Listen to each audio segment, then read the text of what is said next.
Kumusta ka? Alam mo ba yung kasabihang, attack is defense, defense is attack. Isa itong strategy na pwede mong gamitin kapag may mga taong galit sa'yo o kaaway mo.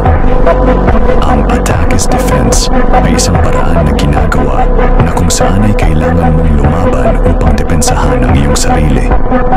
Ang defense is attack naman ay isang depensa sa pamamagitan ng pag-iwas o paglayo sa kanila upang makapagplano ng mga susunod na hakbang at pag-atake na gagawin laban sa kanila.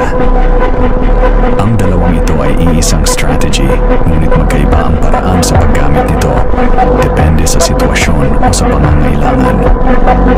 Tandaan mo, ang taong may tunay na kontrol sa sarili ay ang taong may mataas na kapangyarihan at katalinuhan. Ako si Syke. Paalam at hanggang sa susunod.